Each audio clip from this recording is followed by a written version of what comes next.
Collins and Waddle get paid. Watson's mystery solved. OTAs offer optimism for Nabers and Cooper. There are some intriguing fantasy prices associated with these players, so stand by for this week's top 5 fantasy headlines. Headline number 1, Collins gets paid like the alpha in Houston. On Tuesday, the Texans and wide receiver Nico Collins agreed to a 3-year, $72 million contract extension that includes $52 million guaranteed.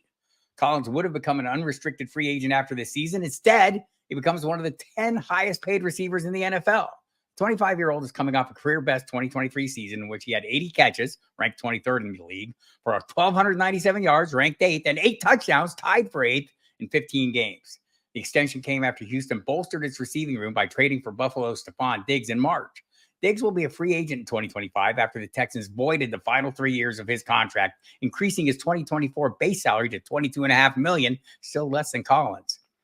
So extending Collins gives the Texans 2 receivers they view as dynamic playmakers under contract beyond this year, Tank Dell and Collins. Even before the Texans validated with this investment, Collins was our top fantasy wideout in Houston.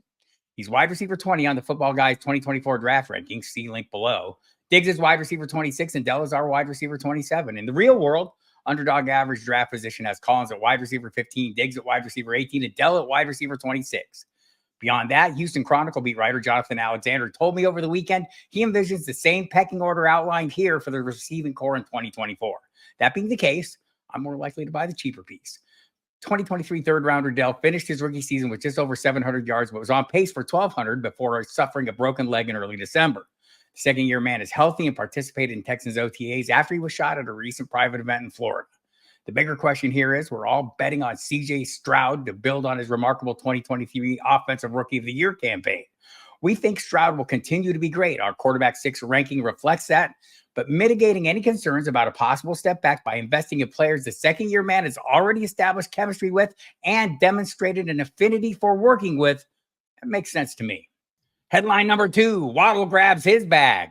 The Dolphins locked up Jaylen Waddle with a long-term deal on Thursday. The 4th-year receiver agreed to a 3-year extension that allows him to join Collins as one of the league's highest-paid receivers and keeps him tied to the organization through 2028. Per ProFootballTalk.com, the initial numbers indicate Waddle's deal is worth $84 million with $76 million guaranteed. Good money. Selected at number 6 overall in 2021, Waddle caught 104 passes for 1,015 yards with 6 touchdowns as a rookie. But with head coach Mike McDaniel's arrival in 2022, he nearly doubled his yards per reception, catching 75 passes for 1,356 yards with 8 touchdowns. That season, he led the league with 18.1 yards per catch. He had 72 catches for 1,014 yards and 4 touchdowns last season, bringing his 3-year totals to 251 catches for 3,385 yards and 18 touchdowns. Meanwhile, Waddle, who finished as wide receiver 7 and 32 in each of the last 2 seasons, is being drafted as wide receiver 17 on Underdog. Do I feel great about that? After last year's finish, not really. But it's not so much about Waddle. He's not unfairly priced, even as he continues to play second fiddle to Tyreek Hill this year. For me, it's more about the players around him. I just like them better. As long as Mike Evans is sitting at wide receiver 16 and players like DJ Moore, Malik Nabers, more on him in a moment, Devontae Smith and Michael Pittman Jr. are going after him, Waddle probably isn't going to find his way to the top of my queue very often this year. If you like the content you're getting here, you'll love the Football Guys Daily Update. The biggest stories in football summarized, explained, and delivered straight to your inbox every day. Sign up and check it out. It's totally free, and you can unsubscribe at any time. You'll find a link in the description below this video. And while you're there, do all the usual YouTube-y stuff. Like, subscribe, share, hit the notification bell, and comment. And I appreciate that. Headline number 3, Watson regaining his balance and why it matters. According to ESPN.com's Rob Demovsky, for the first time since he came into the league as a highly touted speed receiver in 2022, Christian Watson finally understands why recurring hamstring injuries have slowed him down.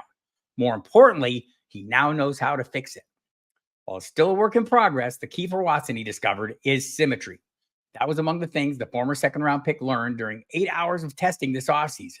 Those tests showed a muscle imbalance in Watson's legs, likely contributing to the problems. Coach Matt LaFleur told reporters last week the Packers will feel pretty good about Watson's hamstrings holding up for the season if he can make it through training camp without another similar injury. While the Packers may not have a true wide receiver one, they're loaded with young talent at the position, including Romeo Doubs, Jaden Reed, Dontavian Wicks, Malik Heath, Bo Melton, and others. None, however, have shown Watson's big play potential. With an average of 15 yards per catch over his first 2 seasons, only 13 receivers with at least 100 targets over that span have higher yards per catch averages. We've had glimpses of how high the ceiling might be here. Watson scored 4 touchdowns from weeks 11 to 13 last year. You might also remember that 4-game, 7-touchdown stretch he delivered as a rookie in 2022. With 69 catches for 1,033 yards and 12 touchdowns in 23 games, Watson, who at wide receiver 47 is just one spot ahead of totally unproven Detroit wideout Jameson Williams and current underdog ADP, well, he's a reasonably priced lottery ticket as your wide receiver 4. Headline number 4, Nabers putting on a show in early OTAs.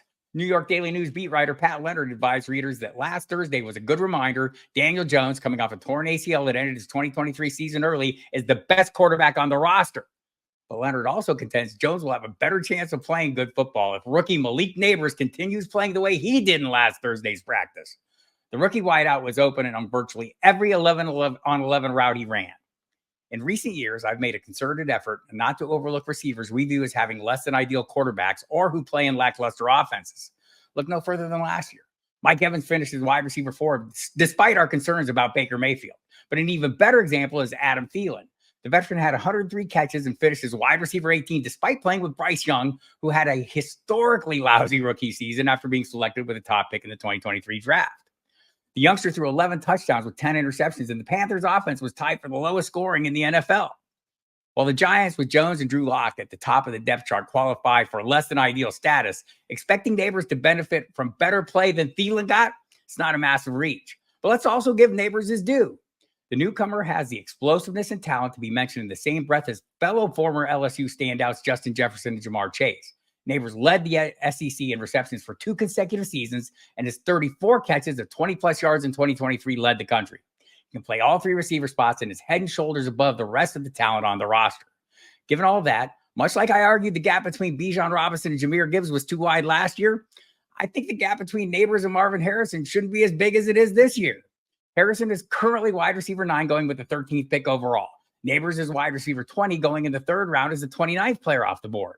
This is more about opportunity cost and the players will be passing on to land Harrison than concerned about his abilities and landing spot. But in the end, I'll likely have more Nabers than Harrison this season. Headline number 5, with Watson on track, are we overlooking Cooper? According to Cleveland.com's Mary Kay Cabot, Deshaun Watson is passing the ball with his normal velocity and range coming off surgery on his throwing shoulder, and everyone is optimistic about his on-schedule recovery. The team will take a cautious approach throughout OTAs, but for now, Cabot reports that Watson is 100% on track to be under center against the Cowboys come week 1. If so, it will quickly become apparent that those of us participating in early best balls are stealing Amari Cooper. After his wide receiver 8 output in 2022, Cooper finished last year as wide receiver 20, but that's deceiving. His performance down the stretch with Joe Flacco as quarterback in weeks 12 through 17 was downright dominant. Cooper averaged 22.9 fantasy points per game, including a record-setting and league-winning Week 16 showing against the Texans. So what should we expect this year? Well, Cooper was wide receiver 18 with the first 3 games last year with Watson under center. Watson returned from injury at midseason and delivered 2 healthy starts. Cooper was wide receiver 5 over those 2 weeks. It's hard for me to imagine Cooper, currently wide receiver 22 on the Football Guys draft rankings, not outperforming that spot or his current wide receiver 28 ADP. If you want more players like this heading into the 2024 season, the Football Guy staff is doing a positional series on undervalued players. You'll find the wide receivers edition with 11 players to target in your drafts awaiting now. Check the link in the comments below. Otherwise, that's it for me, Bob Harris. You'll find me here every Friday with more news and the resulting risers, fallers, and other fantasy fallout that matters most to you. Also, watch for my fantasy notebook every Monday morning at footballguys.com.